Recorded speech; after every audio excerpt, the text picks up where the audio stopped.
Welcome to Born on the Bayou Sports, a Houston sports show made for Houstonians by Houstonians. Join Tim Costello and Scott Barzilla every week as they break down the latest in Houston Astros, Rockets, and Texans news. Tim's a former minor league broadcaster, and Scott has written 2 books on the Baseball Hall of Fame.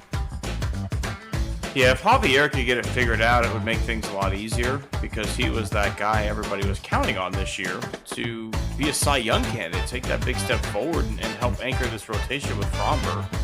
Since he's come to Houston, you can look at the development of guys like Carlos Correa defensively, Jeremy Pena defensively. I mean, you can Alex Bregman's, certainly I think a better than average third baseman.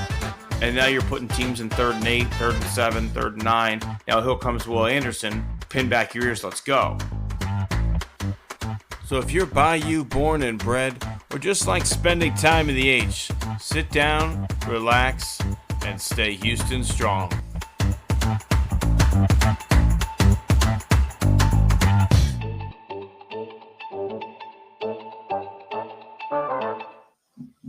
Welcome all my friends to the podcast that got to watch an unbelievable football game on Sunday. I am Tim Costello. He is Scott Barzilla, and we are extremely excited to be talking what is the second best comeback in Houston Texans history. And Scott, we'll get to that a little bit later, won't we?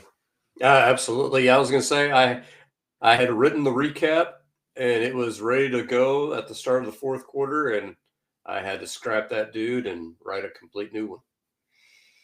Yeah, and again, we'll talk a little bit more Texans. We'll talk, Astros hirings. We'll talk the Rockets offensive just flourishing that's happening right now. And we'll talk all that more. But first, Scott, instead of an opening question today, I told you I was going to make a bold prediction. And I'm ready to make it now. I want to make it at the top of the show. I want to give my man his due. Last year in the national championship game, my guy, my Cougar, my fellow brethren, Emmanuel Sharp, made a couple not great plays offensively and, didn't get the shot off in time, whatever you want to say. And UH ends up losing that national championship game to Florida. Emmanuel decided to, he was one of the top 3-point shooters in the country last year. He's a good defender. He's a junior. He decided to come back for his senior year. He decided to stay at UH. And I think it showed a lot of heart. He's off to a great start this season. And my bold prediction, Scott, I say that Emmanuel Sharp will lead the nation in 3-point shooting percentage. And I think he will be a first-round pick in the NBA this June. I would say, your second part, I think, is almost a lock. You would hope, because I think, hopefully NBA teams are starting to come wise to the fact that these guys that are, multi-year battle tested at the collegiate level, they're going to come in ready to play at the NBA level. And I think at some point, I keep asking for the Rockets to draft some of these Houston Cougars players because, Ime Udoka requires you to be not an engaged defender, number one, but a strong on-ball defender, hustle, all that stuff, right? Is there any other program in America that maybe could get guys more ready to fit into an Ime Udoka type system than what Kelvin Sampson is doing at the University of Houston? Like, it's shocking to me that we let Sasser go. It was shocking to me that we let Jamal Shed go. And I think when the time comes, if you could add Emmanuel Sharp, it'd be great. But I'm basically coming out with a bold prediction. I think this season is going to be an Emmanuel Sharp revenge tour. He was a top 5 3-point shooter last year. I think he's going to be number 1 this year. I'm on board with that prediction. All right, Scott, do you want to make one? Anything? This is just an open prediction time. Any sport, whatever. Rub your crystal balls. No, pardon me, crystal ball. No. Well, my bold prediction is, with my daughter's school, with tuition probably going up to $50,000 a year after they fired their coach and their AD. Thank you, Governor. Lane Kiffin is coming to Baton Rouge. You think it's going to be Lane? I think it's going to be Lane. Apparently, his daughter already goes to school there.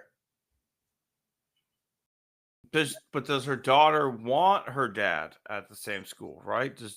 Does Joey Freshwater coming to town, getting into the talent pool, maybe mess around a little bit?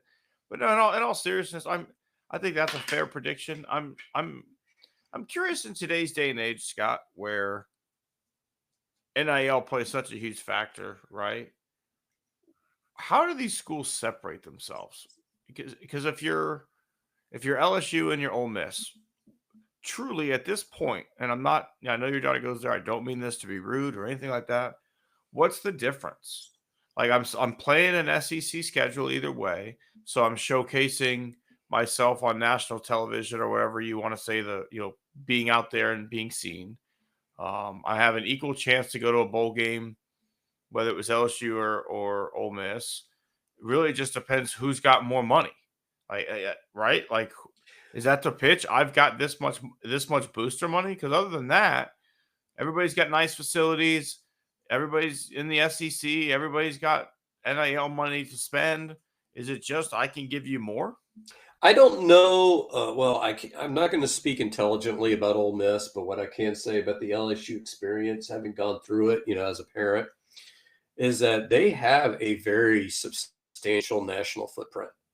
I mean, there are kids coming, like from Houston, it was a shit ton of kids going to LSU, but nationwide, I mean, their kids, all the way around the country going to LSU. And the guy who is in charge of admissions has really made it a priority to reach outside of Louisiana. I don't know what Ole Miss's reach is outside of the state of Mississippi, to be honest with you. But again, if you're just making NIL bids, right? I guess, are you going on name brand recognition then? I mean, is that no offense, in a football landscape in today's day and age, is LSU a name brand anymore, or are they Reebok? Hey, they used to be pretty popular, used to be pretty big. They still make a nice shoe, but is that the first brand that comes to your mind when you think I'm going to go get a new athletic tennis shoe? I don't think so. No, that's a fair point. I mean, I think my counter would be, if I'm LSU, is that I'm still a blue blood. You would sit there and say that. Whether that's actually the case, obviously. I mean, it would be the same case that Florida's going to make, I think. And that was my point, right? Because Florida is literally on the other side of the SEC, like geographically, basically telling Lane's sitting here in the middle in Mississippi, right? And he can either go west or he can go east. But either way, he's going to be heading down the road to basically the same offer. I'm going to give you the exact same offer. We're the state school of blank, where we've got a ton of people who always gone here. We've always been good. We've won national championships, yada, yada, yada, yada. I'm going to be the state school of Florida, where we've always been good. And we had Tim fucking Tebow. We won national championship and Urban Meyer and yada, yada, yada, right? Like, it's the same offer. And then I've heard rumors the Giants are going to come. Hey, Lane, come coach Jackson Dart again here in the NFL. You got the best out of him in college. Yada, yada, yada. So I'm not trying to poo-poo your – I'm not trying to poo-poo your prediction. I'm just curious, like, how do you woo him away when literally I just feel like everybody's offer is going to be the same. He's going to get a fat fucking salary, name your own paycheck. It's going to have a huge fucking buyout in it. We already know that. He's going to get a jet use or whatever it is. And, here's a pool of NIL dollars and a great facility. Like, that's literally the same thing he has now, I feel like. Yeah, I think the whole thing is that for him, the question is going to be, where do you want to land for the rest of your career? And where do you think you have that job security? And you're just talking about two programs that just fired coaches mid-season. So I don't know. What do you think? I mean, do you think, where does he stay longer? Like, where does he become like a Steve Spurrier, or, I can't even name an LSU coach that stayed. That's the only the problem I have with that job. I mean, I guess I don't have the extent of the knowledge that maybe a lifelong LSU fan would, right? But Nick Saban wins a national championship, and then he leaves to go coach the Dolphins before um, becoming what he is at Alabama. And who knows if he doesn't take the Dolphins, if he just stays at LSU and brings them that kind of glory. Who knows? Then you've got Les Miles. Les Miles. I met him. Had a nice run, obviously, but his time ran out, and then after that, it's been just a slew of guys who've had quick success and then maybe flamed out. Coach Thibodeau, another example, right? Who wins a national championship, and then within 2 years after that, he's out the door. Orgeron. Yeah. Oh, that's what I meant. Coach O, not Thibodeau. He sounds like a Thibodeau kind of guy the way he talks. I'm sorry. And then obviously now Brian Kelly. Not a bad coaching record, right? But just when you hire Brian Kelly, if you do the research on him, he could never rise up and win the big game. That was who Brian Kelly was. He'd win 10 games a year, lose 2. The 2 ones were against USC and whoever else the big ranked person on the schedule was that year. It was year in and year out. So if you bought the fact that he told you, it's just because I couldn't get the guys at Notre Dame, you're a fucking moron. Notre Dame had amazing facilities. Hey, it's and obviously the Florida's record since Spurrier has been very spotty. I mean, Urban Meyer was there for a few years, but obviously he had some issues. He won. His numbers are fine. Will Muschamp was not as good. Yeah. I mean, I don't know whoever the guy is now. I can't remember. Xavier was the guy that just got canned. There's another one in between those two. I can't remember. Like when you're in, if you stay at Ole Miss, right, and a lot of these guys use these situations to just get a bigger contract from the school they're at, and then leave 2 years later. So let's say you stay at Ole Miss. You just say, hey, I need a bigger NIL fund. I don't, pay me another $5 million a year. You don't lose anything, right? You're still in the SEC. You're still Lane Kiffin. If you're that good of a recruiter, you could still get the guys that were going to that were going to follow you to LSU. Just hey, come with me to Ole Miss. Like, I think the one that's really intriguing would be him going to coach Jackson Dart in the NFL. Yeah, maybe. But that I don't know that I'd want to do that move if I'm them because you got Jackson Dart, but they can't seem to build anything else there. I mean, the front office is definitely a problem with the Giants, but you've got Jackson Dart, you've got Malik Neighbors, Scott Abu as well. Who the fuck knows what his left leg is going to be like? I wouldn't bet on that. But I mean, you've got this skill player wise. There's some talent with the Giants. They have offensive line issues for sure, but there's some defensive talent there too. But since we're talking football, let's talk Houston Texans football, Scott, because my, did Davis Mills put on a fourth quarter show on Sunday. And I will fully preface to saying I again was red zoned out, but I did at least get the final 6 minutes of that game because we were getting beat so badly. It took forever. We were lagging behind everybody else. They switched to us. And I did get a chance to go rewatch every snap of the game through the NFL app afterwards also. That we were dead in the water, Scott. That the offense had no life, no rhythm, turnovers, special teams breakdowns. Have you ever seen a team just turn around just on a snap, like that before? There was no reason we should have won that football game. We weren't moving the ball and just, something bad happened. We had nothing. We had no life. I've seen it happen to us. Right. I've never been on, I don't know that I've been on the positive end. Well, no, I take that back. When I went to the Alamo Bowl where TCU played Oregon, and we had that kind of game where TCU was down by 20, 25 points. And then all of a sudden the second half just figured it out. I will say my Schlitz light player of the game is not Davis Mills. It's Daniel Hunter. I mean, did you see what he put up? I mean, there was 3.5 sacks, just a force to be reckoned with. There was one series in the fourth quarter where he was the guy. I mean, he made all 3 tackles on a 3 and out, including 2 sacks. Yeah. I mean, it was just and I have to look at that because the whole thing is that yes, you scored 3 touchdowns in the fourth quarter, but you had to get 3 and outs in order to do that. If Jacksonville even has like a 7 or 8 play drive, you're not coming back in that game. And so the defense, and in the third quarter, I thought there was going to be a mutiny, and I thought the defense was going to say, screw it. We've carried you guys this far. Fuck it. You guys, but they kept fighting, and that's a testament to them. Yeah, DeMeco's ability to keep them engaged in that football game is amazing, because just about everything that could go wrong in that first quarter went wrong, right? You had an immediate pick from Davis Mills that sets them up. They barely make a long field goal. Not distance wise, but like it's snuck in the pole. Okay, we're off the field. Oh, look, here you go. Stupid penalty, keep the drive going.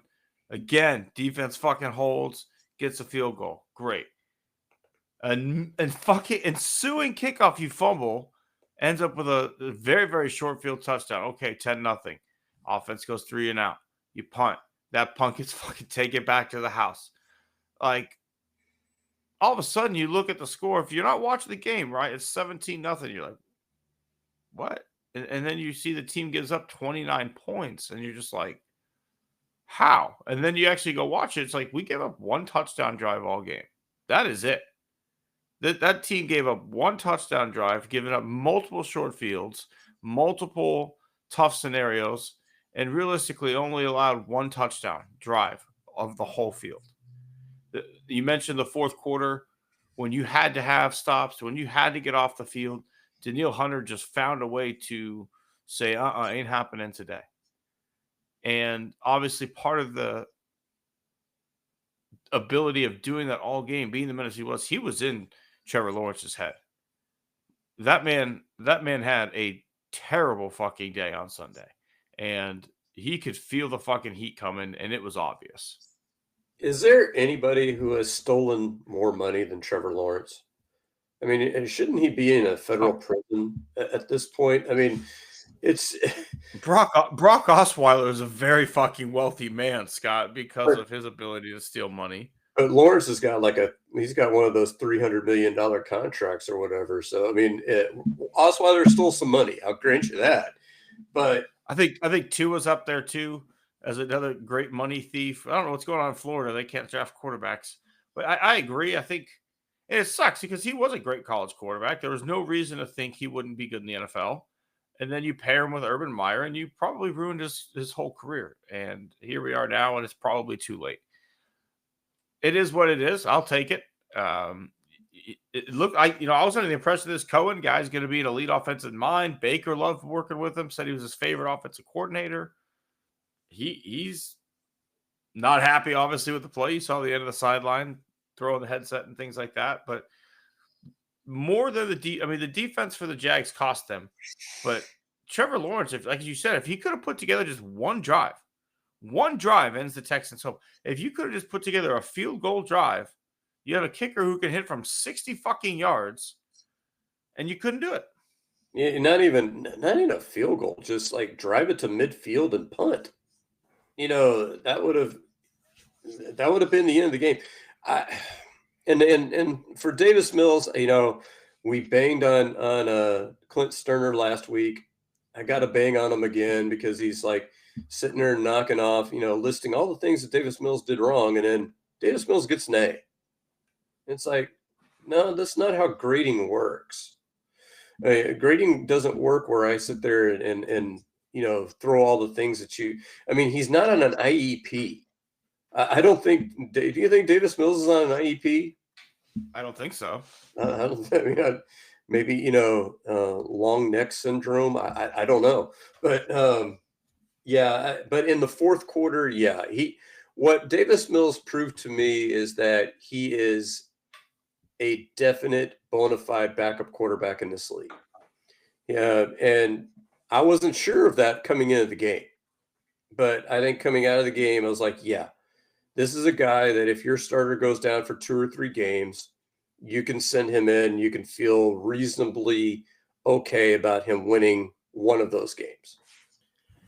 I agree. And I think obviously his skill set is similar to CJ Stroud, but it's also not exactly the same. And I do have to give somewhat of a tip of the cap to Nick Caley for kind of figuring out what Davis was doing well and playing to that a little bit more, right? The playbook looked a little bit different in the second half and especially in the fourth quarter. The play calling was, dare I say, good, Scott, in the fourth quarter at least. Well, what I feel best about is that you saw a lot of Jalen Noel and a lot of Jaden Higgins, and you didn't see a lot of Christian Kirk. And to me, that's what it has to be moving forward. I mean, Nico Collins, I think, it's not his best game as a Texan. Certainly his best game this season. I mean, that 2-point conversion catch was sick. Yeah, I don't even know how he came up with that. As sick as that one was, man, I would probably say it wasn't even the best catch of the game. Oh, the Dalton Schultz touchdown? No, I think the Stingley interception is probably the best. Oh, yeah, catch of that's the true. game. That's true. Yeah. That one was absolutely insane. But you're right. And not only those two rookies, but in the fourth quarter, he didn't shy away from running the football. We were running the football well. And I don't know if you noticed it, Scott. I'm sure you did. It wasn't just behind left guard. They actually fucking ran some stretch plays. Went to the off tackle every now and then. And what a little toss towards the fucking edge near the goal line. Howdy fucking do. Hello. We love it. We love it, baby. We're finally off the schneid from inside the two. Oh my God. The same thing I said last week of how about a toss and how race to the pylon. It actually worked. Hey, we've had that conspiracy theory, Tim, where we think that key people are listening. And I think that is proof of that. Absolutely. Absolutely. I think, Nick, if you are listening, Nicky boy, good job. Good job. I think early on, I don't think the play calling was necessarily bad. You had a crazy set of circumstances that put you behind 17-0. You get the touchdown drive to get it to your first points on the board. You get a field goal, more craziness ensues. It's 29-10. Okay. You didn't shy away from what you knew was working. It was running the football. You didn't shy away from what you knew Davis Mills could do, which is, sell the play action on a bootleg and find the open receiver. You got your two best playmakers that you haven't involved in the game in Nolan Higgins. You're right, Scott. I don't want to get too hyped because I feel like we've come in this show and we're like, all right, here we go. Caley figuring it out. He turned the corner against the Ravens. He really put on a show. But this one to me, I think is a little bit more impressive, at least because you had to game plan a little bit differently with Davis Mills in the game. And you mentioned using those other guys. We talked in the week before. Who did Davis Mills work the most with in preseason, Scott? That would be Jalen Noel. Worked with Jalen Noel. He worked with Higgins. He worked with those guys as the second team unit. So really good to see some plays drawn up for guys he had connection with. I'm not like, hey, we're playing Titans, it's whatever. I think anytime you go out there, especially with a backup quarterback, it's not a guarantee. But I feel better going into this week than I did last week after week 2 of Davis Mills versus week 1. If you look at the aggregate of what this offense has done compared to last year, they are slightly better than the Bobby Slowick offense in the aggregate. Now, the only area where they're not is rushing, and that's because they don't have Joe Mixon. I mean, that's just purely that's the big difference. The big question, though, is that we are averaging, and I did the numbers on this for an article later on this week. We're averaging 33 points in our wins and 14 points in our losses. So that just kind of tells you that when this team plays a bad defense, they look really good. When this team plays a good defense, they look really bad. And for Nick Caley to ultimately save his job, that trend is going to have to change because you got 2 games against the Colts down the stretch. You got a game against the Chiefs. You got a game against the Chargers. And you got a game, the Thursday night game, the one you keep billing here, Tim. against the Bills. I was listening back. I fucked that up, man. Against the Bills, and not this week, obviously, but the week after. The Bills' defense is not good, but they're a good football team. You're going to have to eventually show up against a good football team. I mean, that's the only way he saves his job at this point, I think. No, I completely agree with you.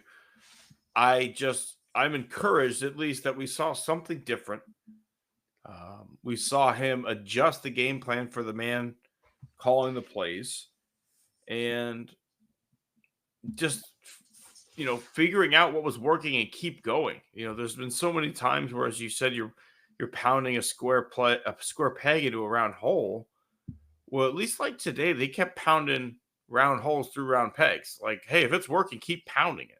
And even though you were down 3 scores in the fourth quarter, they were running it so well that didn't have to stop. It wasn't 3 yards in a cloud of dust. They were clipping 7, 8, 9 yards off at a time and allowing them to just rip off big gains through play action and have open seams down the middle of the field. The throw to Higgins for that touchdown on the call it a post or a slant, whatever you want to call that. That was a fucking rip and a great catch. Yeah, Dalton Schultz probably having his best year as a Texan. I think that's, I don't think that's exaggeration at this point. Probably in fact, the two, what's funny is the 2 catches that you think of with Dalton Schultz. One of them was with Case Keenum at quarterback, where it was going to be picked off and Schultz just kind of stole it out of the air and made it a catch. You remember in that first year? Yeah. And then, of course, the one on Sunday where, it tiptoes, 2 feet in bounds in the back of the end zone. Probably the 2 best catches of his Texans career, both against the Titans. Oh, well, that one's Jags, but in division. Yeah. Yeah. And both from backup quarterbacks. Yep.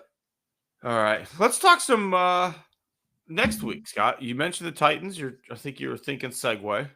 Obviously, I don't have the exact numbers in front of me, but when you look at the past of rookie quarterbacks getting their first taste of DeMeco Ryans, doesn't go well in the first 3 or 2+ years of DeMeco's time in Houston. What do you think will be the day for Cam Ward tomorrow, getting his first? I'm sorry, not tomorrow. It's not Thursday. Getting his first taste of the DeMeco D. Well, as I was talking with, I was mentioning to you off air, had a nice interview with Cornelius Bumfuzzle, and what he said was that kid can chuck the ball. And that kid can run the ball. We just ain't got nobody to catch the ball. And I think that's the problem with the Titans, is that he just doesn't have weapons around him. Can you name me one Tennessee Titan that's on offense not named Cam Ward? Tajay Spears, Pollard. Oh, you're doing better than most people. Hines, I got Westbrook guys still there. You named 2 running backs, okay. I play fantasy. The wide receiver core is not stellar. The offensive line, not stellar. The defense, not stellar. They're going to need. They should have, if they could have made those deals that the Jets made, that would be a team that, I would feel better about having those picks. But I just don't. I just don't see who's he going to throw to. You have Stingley, who's going to be on. I don't even know who their best wide receiver is, but you can take that guy out of the game. So, and then last year's on the number 2 guy. I don't know who that guy is, but you can take that guy out of the game. So, who's he going to throw the ball to, Tim? He's got a good tight end. Okay, EJ Speed. We'll take. Throw that on him. I don't know. It'll be interesting. I saw a pretty funny post the other day because it basically showed like Cam Ward doing a lot of the same dumb things during a game that Will Levis did. Ill-advised throws from like midair, like a shortstop or a third baseman feeling a bunt down the line, that kind of throw. They both make them, right? So the numbers are similar. Will Levis was bad. Cam Ward hasn't been good either. You almost wonder would it have been better to just keep Will Levis and try and build up the team a little bit more? As you mentioned, you have no one to throw to. Your offensive line is garbage. Your defense is not very good either. You had a lot of needs. Maybe you trade the number 1 pick. Maybe you draft someone who would have helped any of that. There was a lot of skill position talent available in this draft. I really do wonder if this was the wrong decision for the Titans, but I don't care at the end of the day. Yeah, and well, obviously Levis's loss for the season was some kind of an injury, maybe mayonnaise related. Not certain. I can't neither confirm nor deny that, but he is lost for the season. The thing is but in all seriousness, I think the problem that you are with the Titans is the same problem that every team's going to have on top of this draft. Okay, do the Saints need a quarterback? Yes. Do the Saints need a lot of things? Yes. Is there a guy in the draft who is worthy of being the top overall pick? I don't see him yet. It's November. At least not a quarterback. Maybe the guy from Indiana. I don't think so. So that's the problem the NFL teams get themselves into is they sit there and go, we got to have a quarterback right now. Oh my God. And it's like, no, if the guy is legitimately the top of the board, take him. But if you don't see a first-round quarterback in the draft, don't take a quarterback. There are plenty of guys, journeymen, who you can sign for a year who can be functional, and then you move on, you take your guy in the next draft. And I'd be shocked if, considering the way he played this week, and I'm assuming he's going to have another decent game on Sunday against the Titans. This is not a good quarterback class. I think most analysts would tell you that right now. This is a weak quarterback class. You could probably get a 3rd-round pick for Davis Mills. Dare I say maybe a 2nd if you got a dumb enough GM. Call Cleveland up. Hey. Hey, partner. Maybe the Cardinals, they're looking to part ways with Kyler Murray after this season. I don't know, but I definitely think you could find a deal if you wanted to, because it's a weak quarterback class and someone might be willing to reach and give you something for Davis Mills. And if I'm Davis Mills, I kind of know that, right? So this is essentially my audition. I'm trying to go out and ball because I don't want to be that guy, but hey, I'm peeking over my shoulder and I know I'm not passing CJ Stroud. If I want to be a starter, it's going to be somewhere else. I'm relatively cheap if you trade for me. And again, I'm looking at this upcoming college football class and it ain't it. So someone's going to want me. Yeah. Let me throw a name out here for you that you might recall. Remember Matt Flynn? I do remember Matt Flynn. He got a lot of fucking money to sit behind Russell Wilson. Well, but they signed him under he had 1 or 2 good games with the Packers, I recall. He threw for 500 yards the last game of the season with Aaron Rodgers out and got a huge deal out of it. I don't know. To me, like Matt, we traded a 2nd-round pick for Matt Schaub. The Texans did originally, right? They saw something in this backup and said, I think I could make him a starter. You're telling me that there's not an offensive coordinator in this league who's dumb enough to be like, I could really go with Davis Mills. He's hit me on the hard boot, whatever. He's mobile. He hit all throws. Yeah, I'll take a cheap quarterback like Davis Mills and go get me a ton of weapons. Well, and if you want to look at it from the other team's standpoint, let's say you trade a 3. What quarterback are you getting in the 3rd round? I mean, you're taking a lottery pick at that point. So you're sitting there thinking, here's a guy that he's not. I mean, I don't think anybody sees him as a franchise quarterback, but is he a guy that could tide you over for a year or 2? Probably. I think he's a guy who could bridge you. I think he's a guy. He could go 2 ways because he's done them both, right? If you want to fucking tank your season, and you want to get if you feel like next year's really the quarterback class, hello, Davis Mills tank commander, come on fucking in, baby. If you need a guy who you have talent around him and he can just get the ball out quick and do his thing, he can do that too. But your roster is going to depend which way that goes. I could see a lot of, and the Saints, I really think like a perfect fit because they're also in like cap hell, so they would need somebody cheap. And again, you mentioned what would you get for the third round? Maybe someone who could start, probably a depth piece. Second round pick. I'm talking like a quarterback. Like if you pick a third round quarterback. I'm just saying in general, if I'm a GM, I'm picking a third round pick. I'm hoping they start, but it could be a good depth piece, right? Oh, yeah. Second round pick, they're going to start. It's a rotational type player. It's a guy that is going to be a solid backup if nothing worse. I mean, who'd you get in the third round this year? I'm trying to think.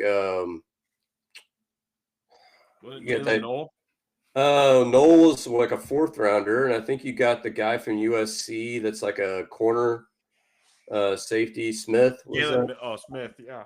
And he's been nice. He's been a rotational guy. So yeah, get yourself another rotational guy. I'm just saying too, from value, right? If I'm an NFL GM and I'm going to tell my team, hey, my second round pick this year is Davis Mills because I traded it for him. I'm getting a starting quarterback for a second round pick. Do I think Davis Mills can be Andy Dalton? It's the right coordinator, yeah. Like if you paired Davis Mills with the guy up in Minnesota, do you think he'd have a better season like what JJ McCarthy's doing? Because I kind of do. Yeah, probably so. So I don't know. Coaching matters, Scott. It absolutely matters. And speaking of that, the Houston Rockets coaching is phenomenal. This team is scoring in bunches, 81 points in the first half tonight.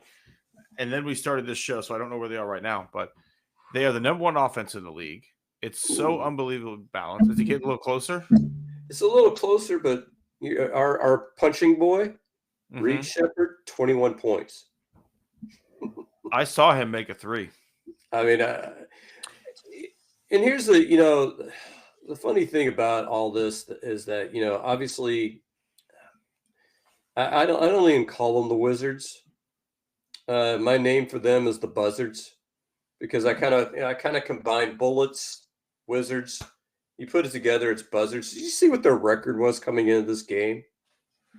I did not. No, I know it's not good though. They are 1-10.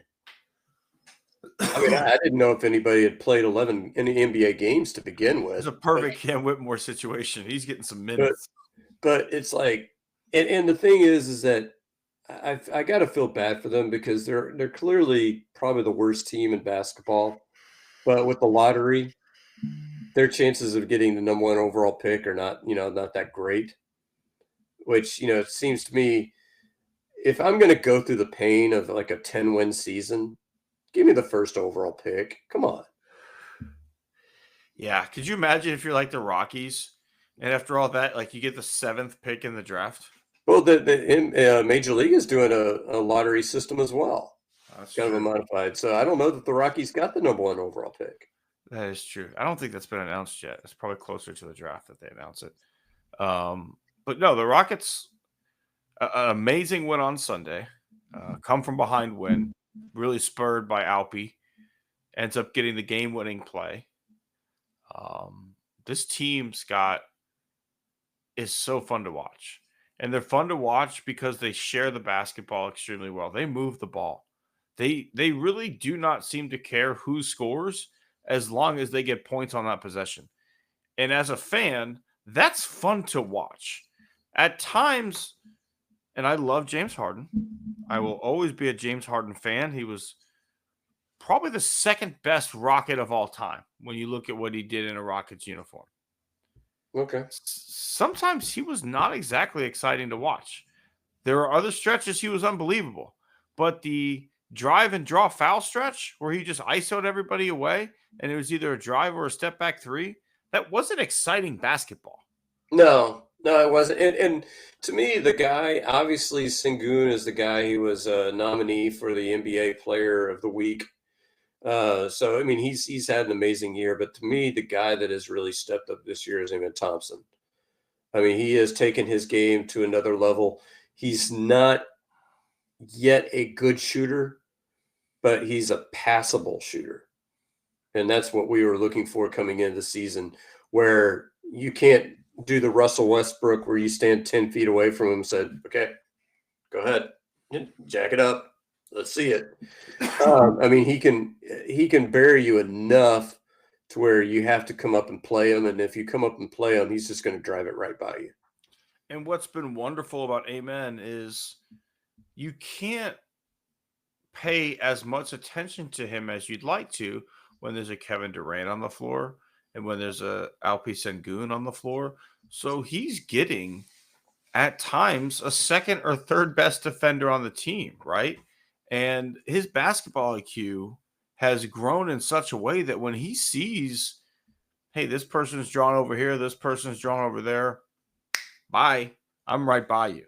And it's been fantastic because he gets to the rim at will, it seems like. And if you find a way to step in front of him, Okogie's been great in the corner, as has Tari Eason has been fantastic on those corner threes. And I have to say it. Reed Shepherd shot it well the last few games from three. 4 threes against Milwaukee, multiple threes tonight.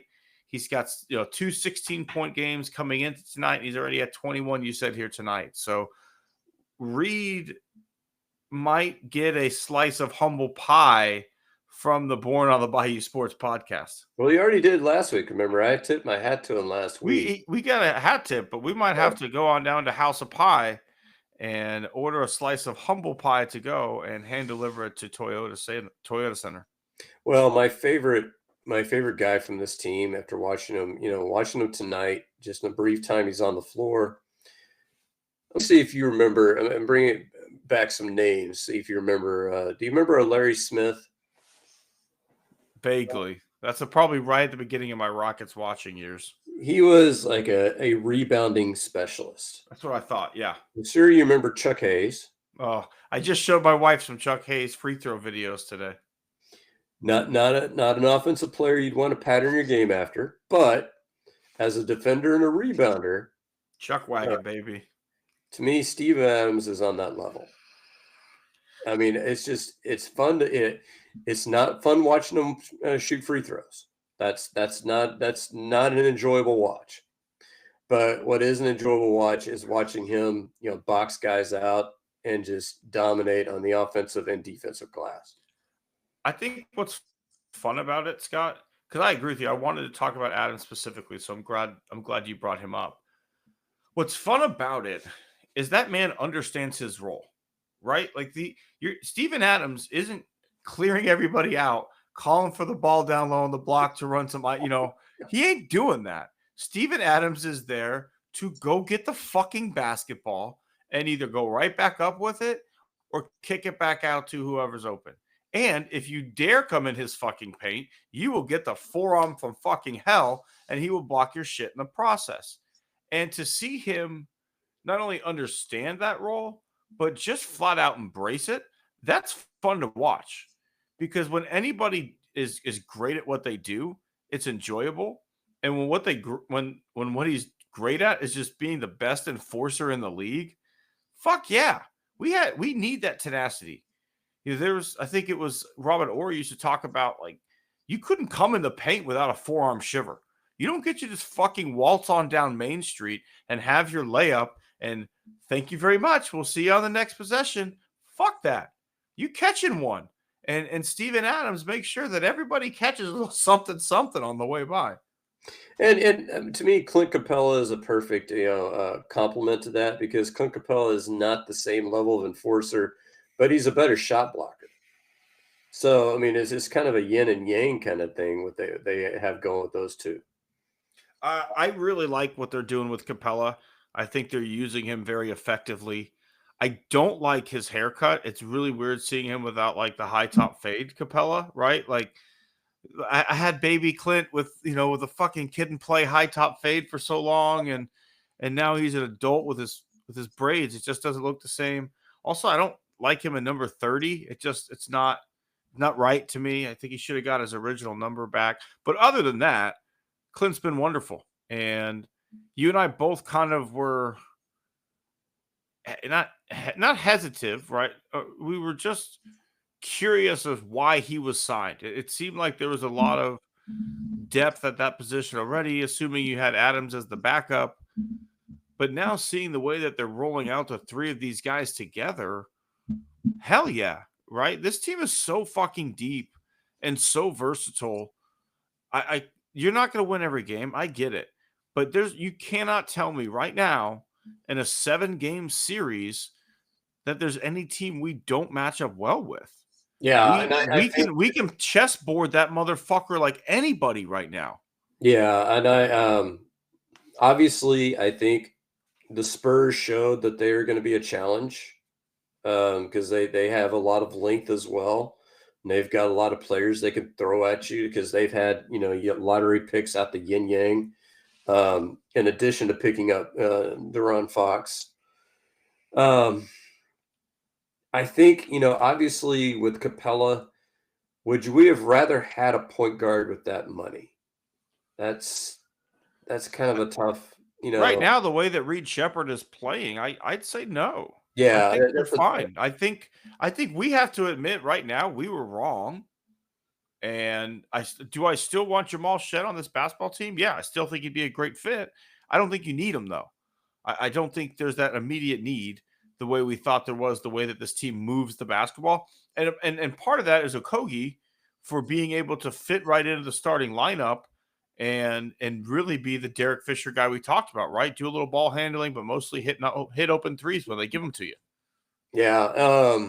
So that's the only, I mean, even at the time I was like, yeah, I like Clint Capella.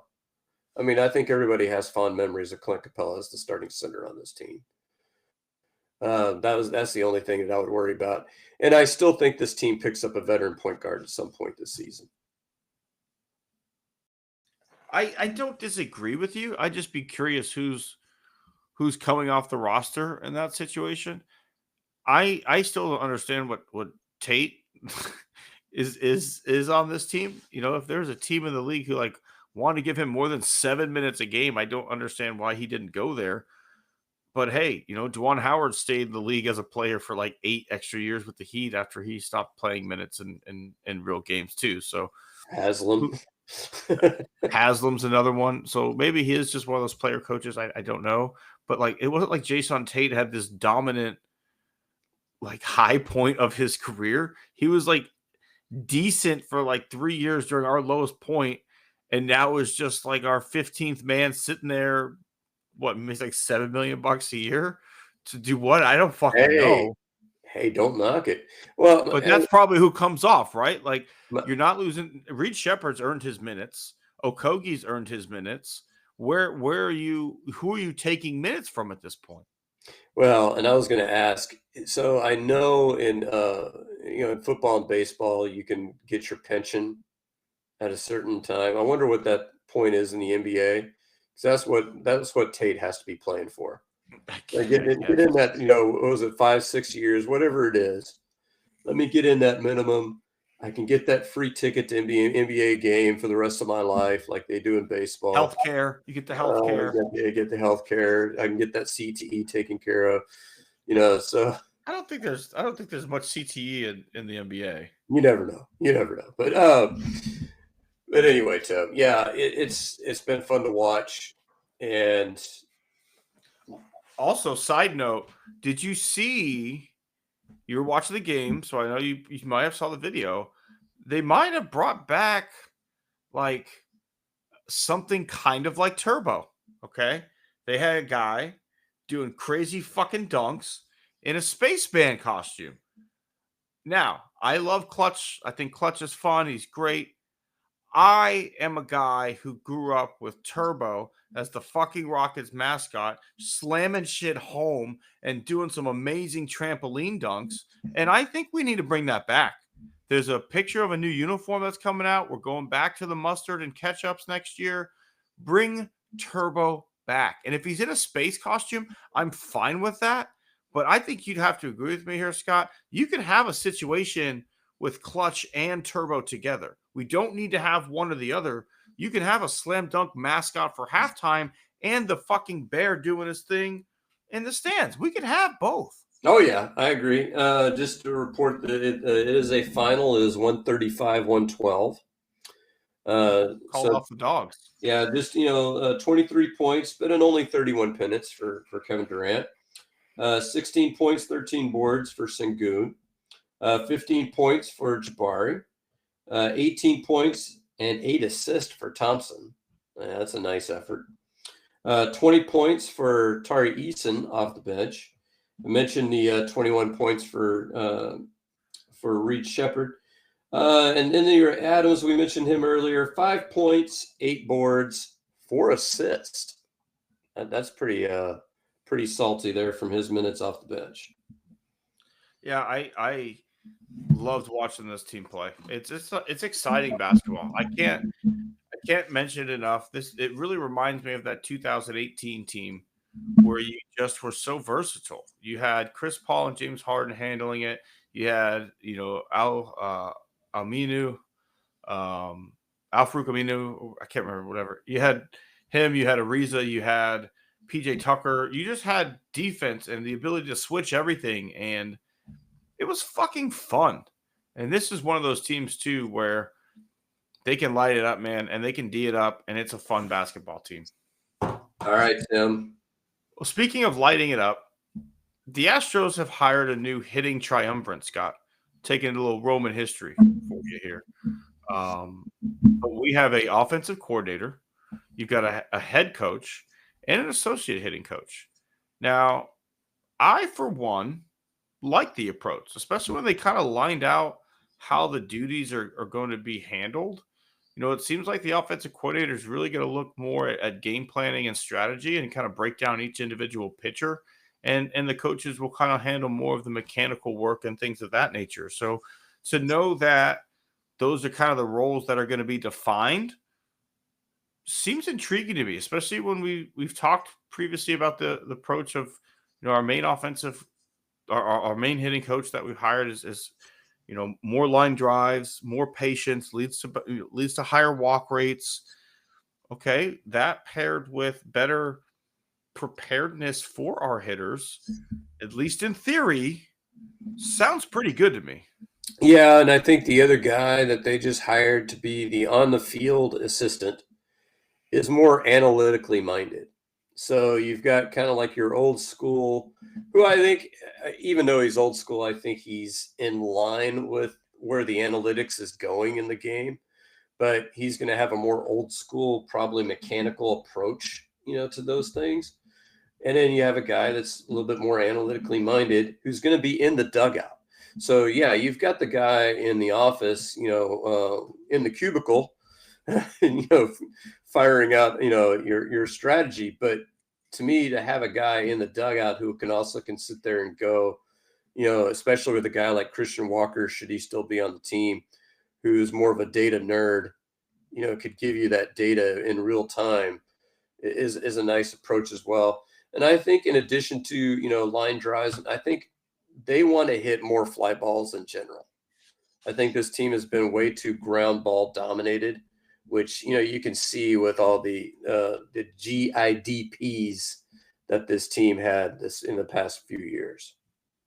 No, it's definitely been a problem. They kill a lot of rallies, but when you've got, it's Victor Rodriguez is your head hitting coach, Anthony Iapoce is your assistant, and then Dan Hennigan, of course, the director of hitting and offensive coordinator.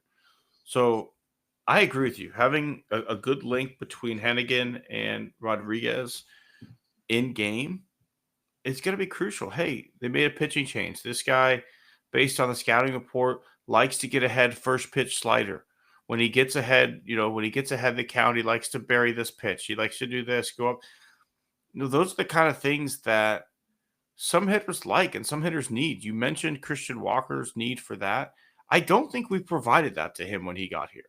I think he probably had a pretty big adjustment in that first month or so of figuring out how he was going to get the things he likes to have to prepare as a hitter.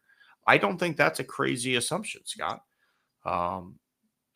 So to have some of those things, I never liked the approach that Cinchon brought, which was just, hey, if you see a good pitch, take a good, it doesn't matter if it's the first pitch, you're swinging. You get one good pitch in a bat, don't waste it. That doesn't work for a lot of guys. There's very few people who are successful that way. And what it does is you have boom or bust games. You let pitchers get deep into games. You let pitchers get into rhythm. And that was the problem the Astros had for, 3 years since 2022? We let fucking bums look like, Tom fucking Glavine out there. Greg Maddux. Well, what killed me is that, who was in charge? This, like, you had Snitker, you had Centrone. We've been pointing the finger at Centrone. They didn't have a lead hitting coach. You now have a definite hierarchy. And to me, when you have a definite hierarchy, there's accountability there, because if something's not working, who's the first guy you're going to blame? In this case, you're like, we're sitting there from the stands. Is it Snicker? Is it Centrone? I don't know. We see Centrone acting like a jackass in the dugout, so we're just going to blame him because that feels easier. But was he really the guy? I don't know, and I don't know if anybody in that dugout knew. Like, to me, there has to be a clear thing. Like, I'm Jose Altuve. I've got something going on mechanically in my swing. Who's the guy I'm going to go to? Rodriguez. He's the guy that's going to fix my mechanics. Oh, shoot, they keep burying me with a slider. Who's the guy that knows, the analytics? Oh, this other guy. He's the guy that knows the analytics. To me, the idea of having a clear messaging system is only going to make things easier as long as they're in line. No, I couldn't agree with you more. I think defining it for the fans, obviously, it's great to know who's doing what. But for the players as well, just knowing who do I go to? And also, hey, two different people told me two different things. Who's the boss? Centrone tells me he's seeing this. Snickers tells me he's seeing that. Who do I listen to? Right? Those are the kind of things that, do we know if that happened? I don't know. But when you leave it to ambiguity, we'll never know. Real quick, before we get into awards, Scott, we're very close to free agency kicking off in full swing. Framber Valdez's representation making the rounds at the winter meetings. I think we can all just assume Framber is as good as gone. But if you look at, I guess, some of the main media organizations, the Dylan Cease to Houston talk is really starting to heat up. And I don't necessarily understand a lot of it. I know we need pitching, but you and I have talked, both on the side and through trade deadline last year. You go get a Dylan Cease. That's your budget, right? Like, that's it. We're going to ask Jim Crane to spend some money this year, and I get it. We're going to go into the threshold, yada yada yada. But you don't have unlimited funds, so I feel like if you go and we've talked about this. You could go get Dylan Cease and that's it. Or you can go get a Justin Verlander and, a Hicks and maybe a Ranger Suarez. It's interesting that these people are betting, so heavily that Cease ends up here when that just doesn't seem like the move that Dana Brown has made since he's been the general manager of this team. No, it doesn't. And I think from Cease as a pitcher at the deadline made sense, because he was a guy that was underperforming, and he was a guy that you could foresee our pitching coaches going like, hey, dudes are hitting 350 off this pitch. Don't throw it anymore. And, he would be the kind of guy that would, jump from like a 4 ERA down to like a 2.5 ERA overnight. But 4 or 5 years for $150 million, man, that's a lot. Another guy that they've mentioned, who's the guy from the Cubs, Amaga? Could you see them going JV and him? Because that would probably cost you what a Ranger Suarez would cost you. And so to me, I've always been a proponent of give me more for the same money, because you never know what's going to happen with injuries. You never know what's going to happen with player performance. To me, you give me 3 or 4 guys, the chances of 1 or 2 of them having a really good year is pretty good versus I'm getting this one guy and I'm putting all my marbles in his basket. And if he sucks, well, fuck it. I couldn't agree more. You know, you can get Tatsui Amai, 27 years old, coming over from Japan. You can throw your hat in that ring. Dylan Cease, obviously an option. I don't like that option. I love the idea of bringing Justin Verlander back to Houston. Ranger Suarez is a guy I'd love to get. They're projecting him around 4 years, $92 million on ESPN, so about $23 million a year. Sign me up for that all day if I could get that. I don't know where the Trent Grisham to Houston rumors are coming from, but those make absolutely zero fucking sense to me. We have six outfielders on the roster right now. Unless you're trading Jake Myers, I guess.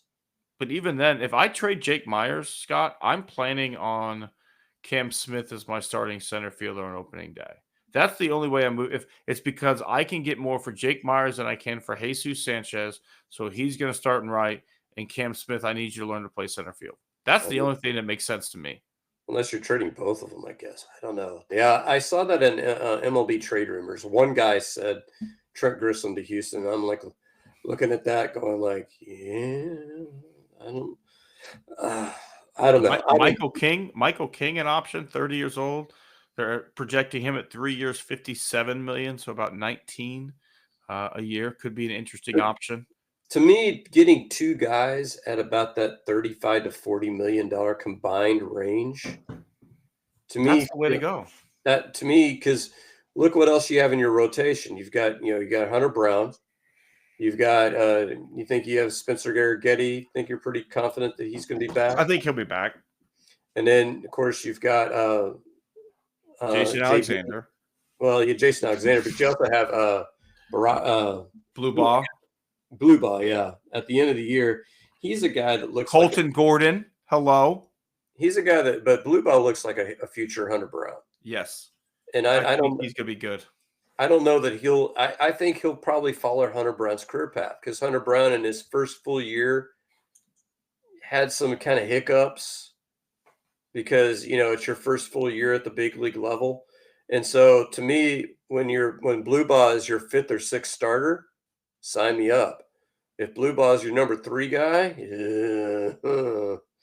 that's tough. No, I agree. I think, and you saw this season, you need 7 guys at least who could take the bump throughout the year. Some of them can be the Colton Gordons, the Jason Alexanders who you stash in AAA till you need them, but they can't all be that. And we saw why this season. They can't all be pitching above their head for the whole season. At some point, Brandon Walter, Colton Gordon, hello. You cannot win a whole season based on those guys. Did they do some nice things this year? Absolutely. I think those guys nutted up and made some great starts. However, those are great options to have when 2 guys are on the IL. Those are not people that I want making the opening day roster. No, that's true. And we got to remember, you're going to get with a new training staff, you'll get Ronel Blanco back at some point. You'll get Wesniewski back at some point. So, and you still got Christian Javier. So, that's, to me, sign a couple of guys. That's a pretty damn good looking rotation. Yeah, especially, again, we're not the only ones who talk about JV coming back. I think just the relationship that he and Crane have together, his desire to want to win, climb the all-time ranks. Like, you can't go to necessarily just the highest bidder when you need wins, right? For your legacy. You need teams that are going to win games for you when you pitch good games. The Giants didn't do that for him. His record is not really indicative of the way he performed, especially in the second half of the season with the Giants. So I think he's going to be a little bit more picky about where he goes. It won't be just as much about the money. It'll be more so about like having a chance to finish off his legacy. Houston gives him that chance. So I do think JV comes home, and I think I would love Amanga. I think he'd be great. I'd love Ranger Suarez, but If you could get me a second guy at around 25 mil and JV at like 15, I'm fine with 40 between two guys. Yeah, absolutely. All right, Scott, let's give some awards away. Crazy week, fun week, but definitely award worthy in many, many ways. Who do you want to give a good pow right in the kisser to? I'm going to give it to somebody from my, my fandom, Sonny Dykes. I want to throw out a what the fuck. So Iowa State had lost like 4 or 5 games in a row. You have a home game. You're up 17-6 in the fourth quarter. How the fuck do you lose that game? How do you give out a punt return? And I think what bogs me about Sonny Dykes is there's probably 2 games a year where you're playing a lesser opponent and they just go out and lay an egg. And he'll come out with the same, well, I thought we had a great week of practice. I thought everything was going to be great. And it's like, no, you need better answers than that. Now, last year it was against your U of H Cougars was one of those 2 games where it was like, I was at that one. It's like, where the fuck did this come from? What are we doing? And, and of course, he'll come back next week and probably they'll play a great game. And they'll probably win the game somehow. And you'll be like, oh, I feel good about TCU football again. But to me, this is the difference between a program that's a 7-8 win team and a team that's a 9-10 win team. And, that's pretty rarefied air. If you're a 9-win team every year, I mean, that's on the verge of making the playoffs. Whereas now we're probably going to the mayonnaise bowl. Hey, I like mayonnaise as much as anybody else. Maybe not Will Levis, but not anybody. Maybe not anybody, but I'm a mayonnaise fan. But I don't want to go to the mayonnaise bowl. I think it's the Duke's Mayonnaise Bowl is what it's called. I don't want to go to that bowl. And that's the era we're living in because we have to lay about 1 or 2 duds a year. I think that's fair, Scott. That's unbelievably fair. It is frustrating when just like out of nowhere you just don't show up. It was a problem UH had when Dana was our coach, right? Like you won a couple big games, you're in the people are paying attention to you, and then boom, nothing happens. Well, what your problem is there, Tim? Your problem there was you can't hire coaches with girls' names because you had Dana and you had Kim Helton, a time there before. You remember Kim Helton actually had like a relationship advice show on U of H radio? I did not. I would have loved to have been a part of that. It's Coug Radio, by the way. I was the vice president of that organization on my time on campus. All right, who you got, Tim? I could go a couple different ways with this, Scott. But I think this week I want to punch the NFL in the face. Obviously, we've talked before about what games get showed, and I get it. I'm already fucked on that. But I pay $100 plus tax or whatever to have Red Zone, right? It is not a free service. I pay for this service. It is the worst fucking app in the world. Some days it doesn't have sound. Some days it won't cast. Some days it won't load at all. Can't get it to download on my Fire Stick. It only works on certain devices, right? Like it'll work on my iPad, but it won't work on my phone. It'll work on Haley's iPhone, won't work on her iPad. On the Xbox, sound won't play. It'll work on my TiVo outside. It's ridiculous. Constant complaints all over Reddit, or if you look, is Red Zone down again? Not a customer fucking option in sight, Scott. Not a customer service option. Not a phone number to call. I called the NFL's head office. They weren't very helpful, nor were they understanding why I called the head office of the NFL for Red Zone issues.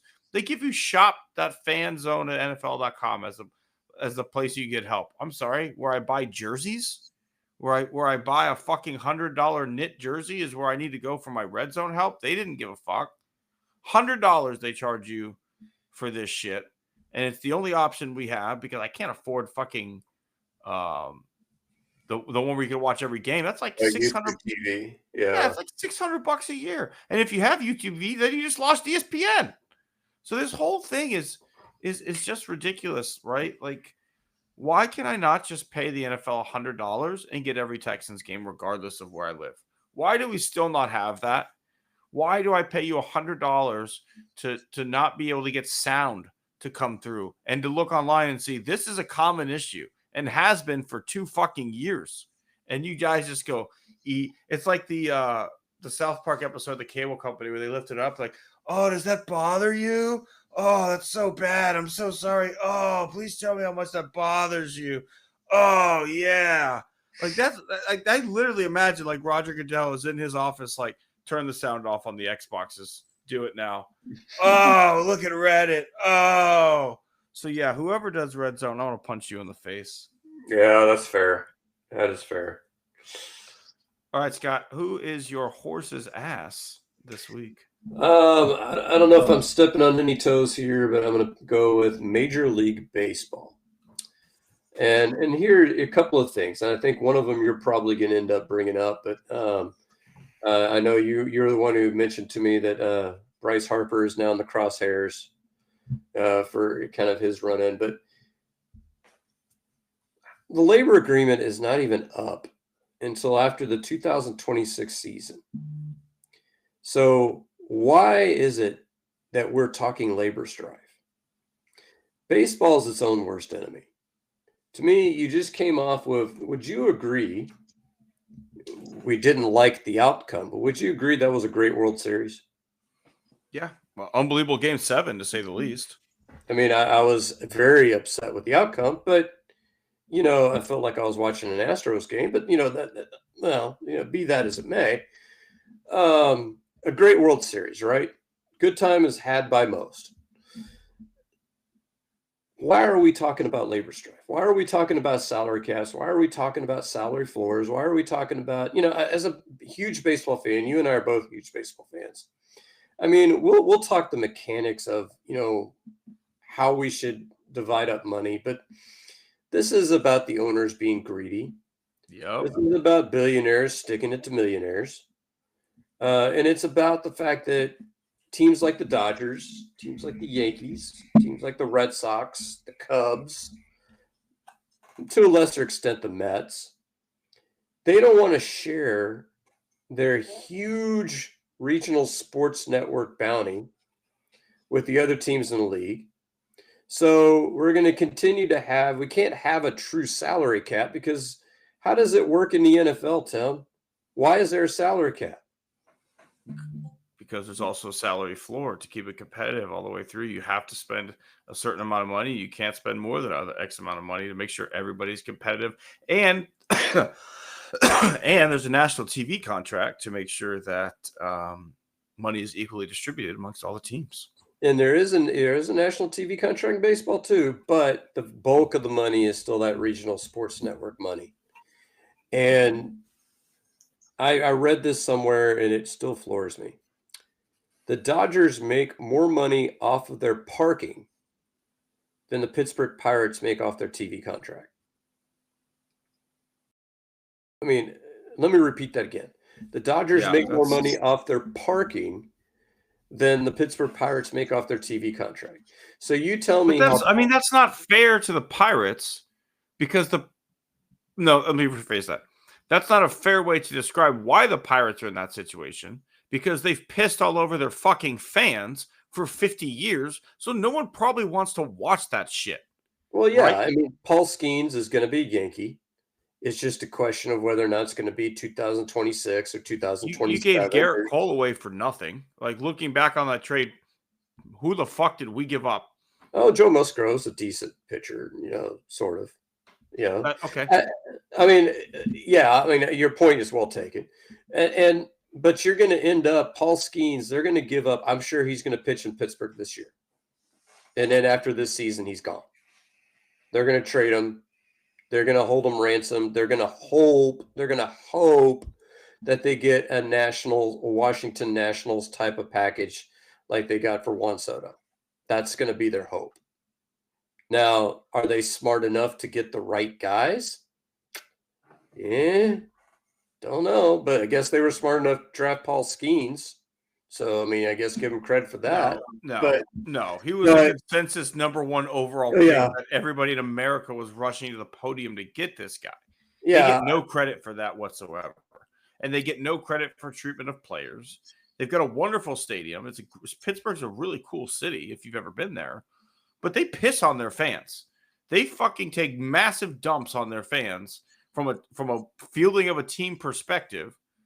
I mean, you go look at the Astros numbers during the dark years. You're going to tell me people were watching those games when Chris Johnson was starting at third and Tommy Manziel was at short and Brett Wallace was playing first base and you had Clint Barmas out there. No one was watching that shit but me and Scott. yeah. Two. No, The viewership was 2. yeah, I know. Yeah, and the thing is that if I get it from the Dodgers, teams like that. And also, let's don't- also be real. The Dodgers probably charge $100 per car too. Like they're probably outrageous with parking. Well, but I get it to where he's like, don't tell me I can only spend $350 million when you're going to limit me, and the Pittsburgh Pirates are still going to sit there and spend peanuts. To me, if there's a cap, you have to have it to a floor too. Yeah, you got to get them up to, if you're going to cap it at 300. I think the NFL is you got to spend something like 80 or 85%, 80% of the cap, something like that. And you got to have a similar number. It's got to be 75% or something like that in order for that to work. But to me, my problem is, why are we talking about this now? Why not momentum, talking about who's going to sign where, who's going to be traded where, who's going to win what award? You've got a great AL MVP race between Aaron Judge and Cal Raleigh. Haven't heard a whisper of it. That's a huge debate that I don't know that I could pick a guy because, Judge has the better overall numbers, but Cal Raleigh's a catcher that hit 60 fucking home runs. And was probably, when you look at value, right? Do the Mariners make the playoffs without Cal Raleigh? No, that's true. So that's who I got. Who do you got, Tim? I think that's a great choice. I couldn't agree with you more. There was a great quote that was linked to, the attempt to convince Smedley Butler to overthrow the government at the beginning of the New Deal. That was essentially, the wealthiest members of this society will gladly spend half of their money to protect the other half, right? And that's what baseball is doing. They'll gladly destroy any goodwill that they have right now to protect your opinion of the owners. They don't want you to look at them as greedy billionaires who are, being greedy and continuing to do so. They want you to look at them as your benefactors that own your team and keep you happy. And it's these greedy players who we already made them millionaires and yada, yada, yada, right? Every one of these deals not only is about the players, it's about the fans too. When the owners get more money, ticket prices don't get cheaper. When TV deals like this happen, do you remember how hard it was to get, Comcast Sportsnet, all that shit? Like, none of these deals make it easier as a fan. All these bargaining agreements just make it more restrictive for fan bases because they have to find ways to squeeze more money out. So yeah, these are lose situations most of the times. And if it actually comes to a strike, then the worst case scenario is we don't get to watch baseball. What the fuck am I going to do all summer at 7:05 every night when there's no first pitch?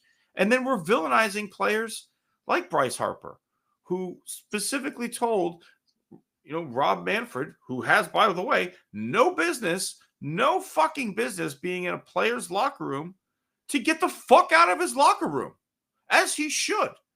If you walk into my office and tell me, hey, I really want you to vote in favor of all you guys making less money going forward, can we talk about that, please? My answer would be, get the fuck out of my office. It's exactly what happened. You then don't get to go on every TV show in America and be like, that Tim Costello guy's fucking crazy, man. He's a greedy son of a bitch. Rob was just in there. He's got a friend with cancer, and his kid loves him. He's trying to get a jersey signed. And out of nowhere, Bryce just said, get the fuck out. Again, I don't know why. Rob was just trying to help a cancer kid get a jersey, but that's literally what it sounds like to me. Yeah. All right, Scott. My horse's ass this week is a tough one. A lot of dumbassery happening around the world. It's tough to define the line of horse's ass versus scumbag because we don't want to get too political and we don't want to have nothing but negativity. But I'm gonna go with the UCF. I don't even know what their mascot is anymore because they changed Golden it. Knights, Is it? I think it is the Golden Knights, but they do some space shit too, so I don't know. And that's why. Okay, here's why I'm calling them my horse's ass of the week. They do a space game every year for the last 8 years, where the theme is space.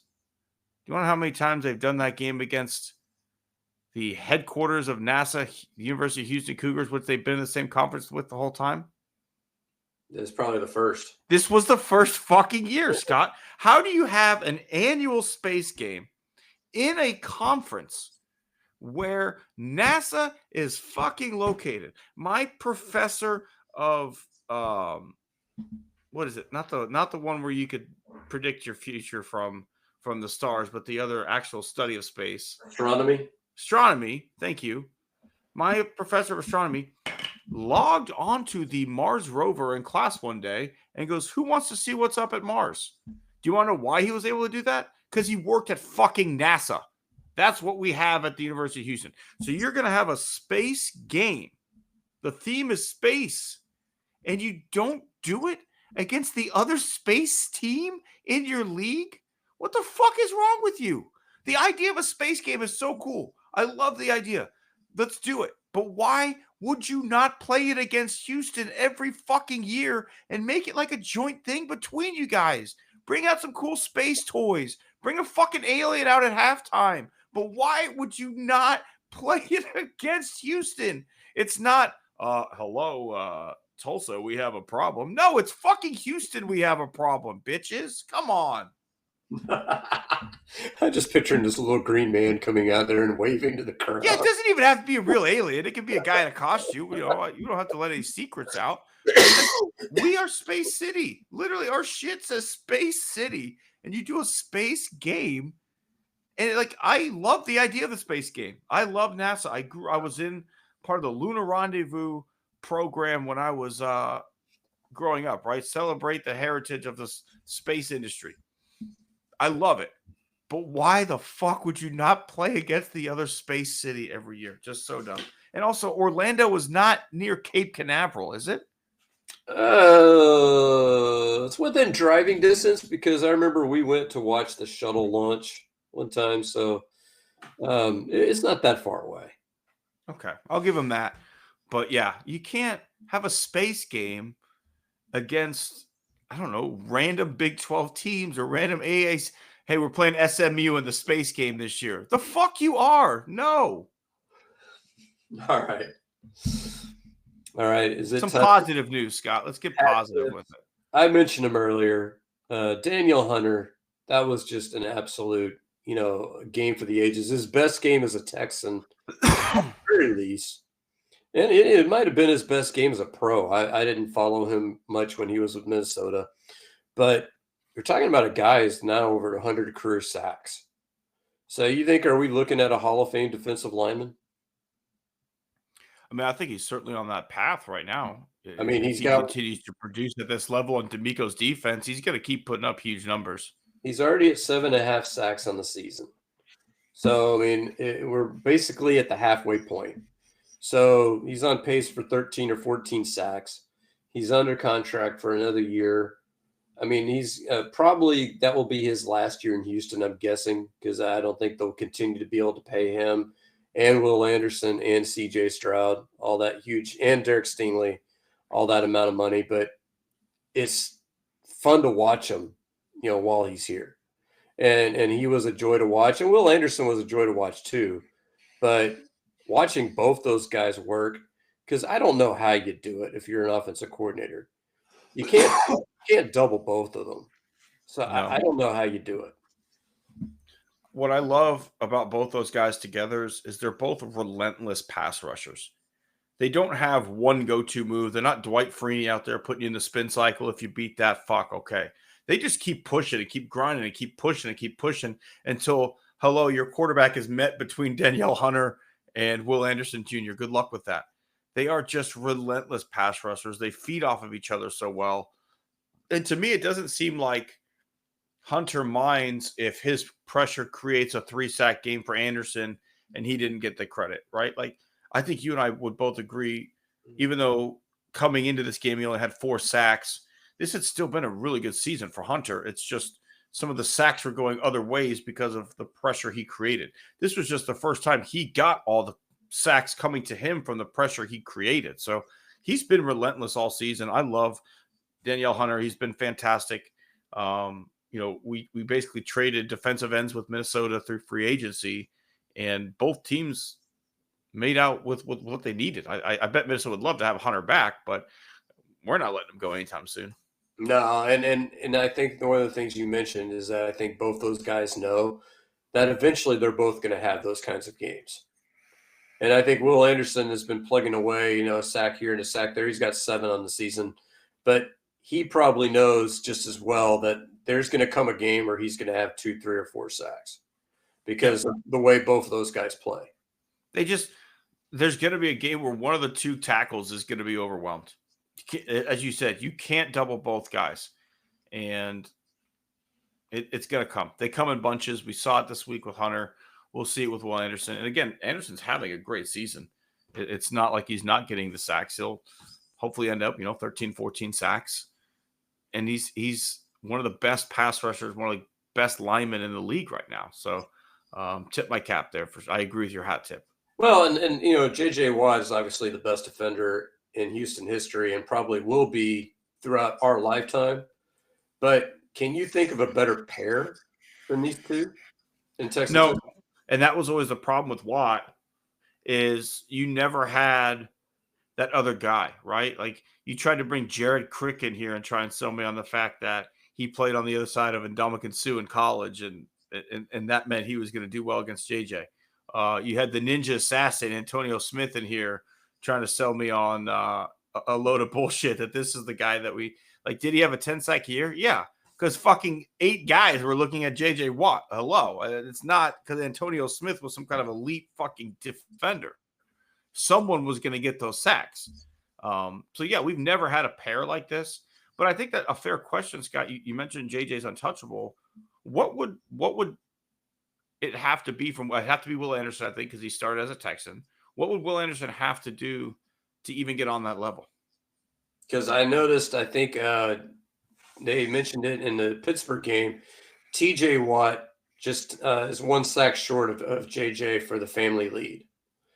And I want to say that's not fair. That's a different position, but okay. But I think I wanted to say he was at 120 or 130 sacks.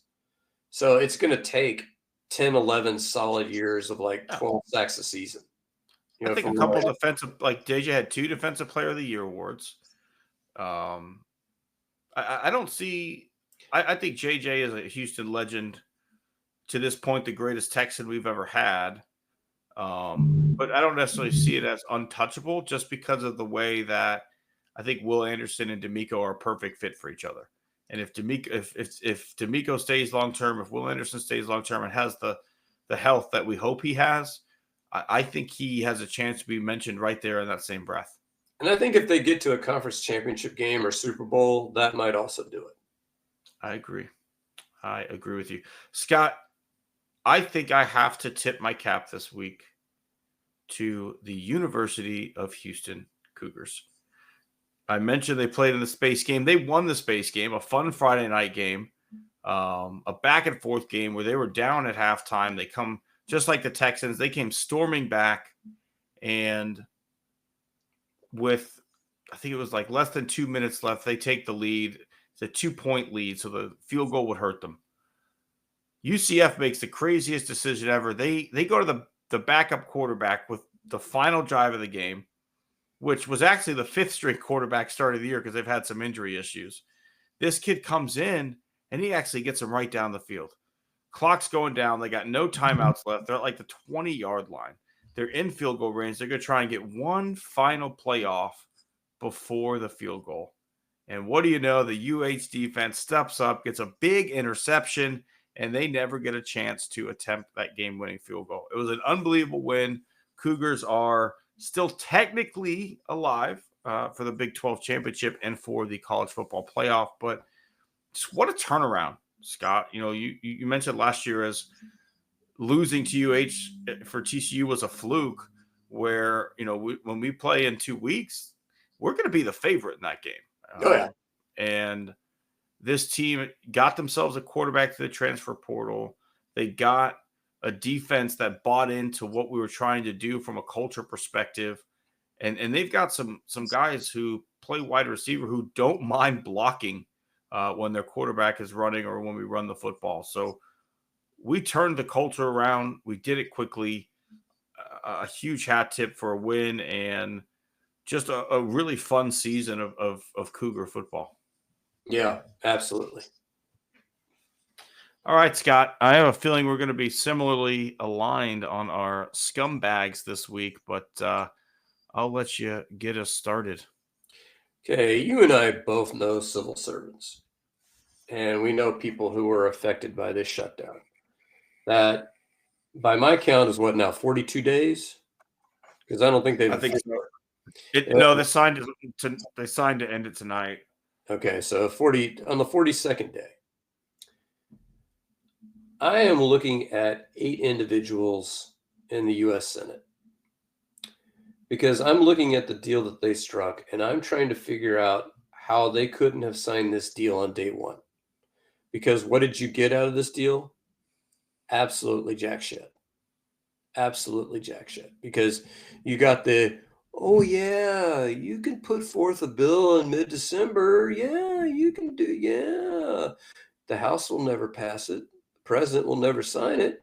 But yeah, you knock yourselves out. You go ahead, you do that. And these are 8 individuals who none of them are up for re-election. I think like half of them are retiring. I mean, that's just kind of a leaving Washington, just basically saying, fuck you. And there's one positive I can see coming from this. And I don't even, I mean, this is like 3 or 4 dimensional chess.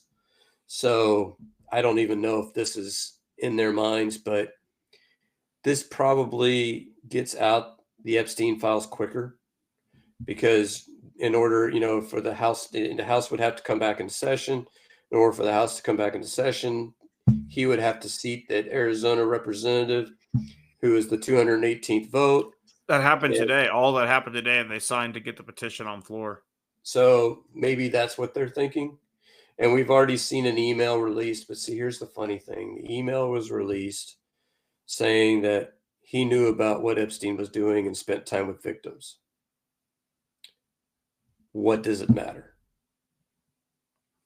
We're going to find out. I think personally, Scott, it's going to push the lever more on the elected officials who back him more than it would their actual Trumpers that are out there. Like, at what point can you no longer support the guy's policy? Because what's weird about these voters is they'll hold their local congressman accountable for supporting Trump as a pedophile, but they won't hold Trump himself accountable, right? Like, that's really the mind fucking pretzel they put themselves in. It's like, how could you support pedophiles and then be like, I have to vote for Trump? What else no choices? Everybody else is a communist. Yeah, I mean, and I just don't, and because, you know, where this thing's going to end is I've got the paper contents in my wallet that says that he was a co-conspirator. He was not just a client. He was also the hair club president for men. He was not only the president, he was also a client. And we all know this. And what sucks is that we knew this before.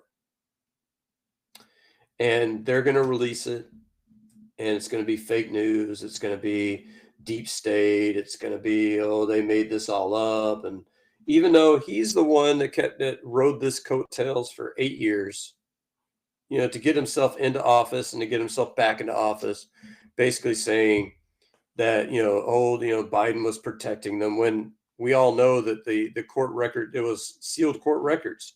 Biden couldn't release. Now, Trump was able to, but he decided not to. And he was told, out of the 1,000 pages, you're on about 337 of them, big guy. Oh, okay. No. Can't release it. But you're not getting health care subsidies. That's not happening. That was never going to happen. So why make this deal? You are actually gaining momentum. I mean, the November elections were all about a blue wave because everybody, I think, has it figured out. And I love the fact that right around now, we're going to get a $2,000 chair check. Yeah. You go out and camp out by you go out and camp out by the mailbox and you wait for that check. And don't do me a favor, don't eat anything until you get that check. And let me know how long you last. It's so frustrating. It really is, Scott. And I'm gonna pile on with you. I don't think you can go any other direction this week.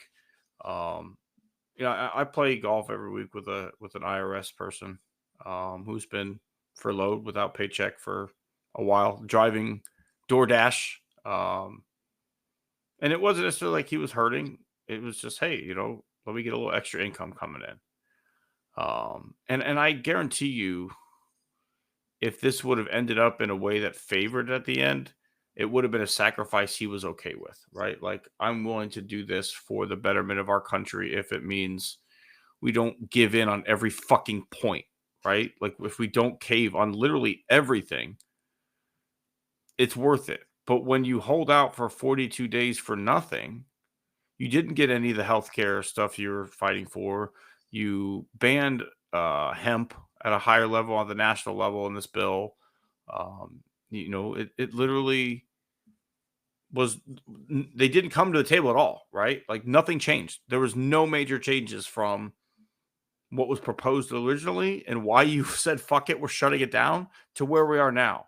So you endangered families from SNAP benefits, all this other stuff. You left your base of workers without pay for quite a period of time for nothing. For nothing. You could say it was, hey, the elections went our way. That's great. But if you look at the candidates that won, they were progressive candidates, right? Like, and I guarantee you 2 more years from now or a year from now, when it comes to congressional elections, we're not going to get a selection of progressive candidates. Democrats are going to run the same fucking old fucks that they've run forever. You and I have both talked about how effective Mamdani's campaign was and how they should literally teach political science classes on effective communication to the masses on what that man just did. You could not get him off topic. They're not going to run anybody like him. Even though they would win every fucking election they ran him in, they won't run someone like that because they're scared of what letting someone like that into the federal government would do. Yeah, it's unbelievable. I mean, you've got a few folks. I mean, you got Jasmine Crockett from your neck of the woods, who is a fantastic voice. I don't know how progressive she is, but she's still a fantastic voice. AOC is pretty progressive. We've talked about Bernie before, pretty progressive. So you've got progressive, but no one backs their policies. Right. They vote with mainstream Dems. They send them out to get people like you and I riled up, like something could actually happen. Then Bernie puts a piece of legislation out, and everyone's like, "Oh no, come on." Well, my favorite is. Did you see what Trump's healthcare proposal was? That everybody gets money in an account every single. I mean, he basically proposed like socialized medicine, didn't he? Well, no, it's because I think what he thinks is he thinks Obamacare is an insurance company.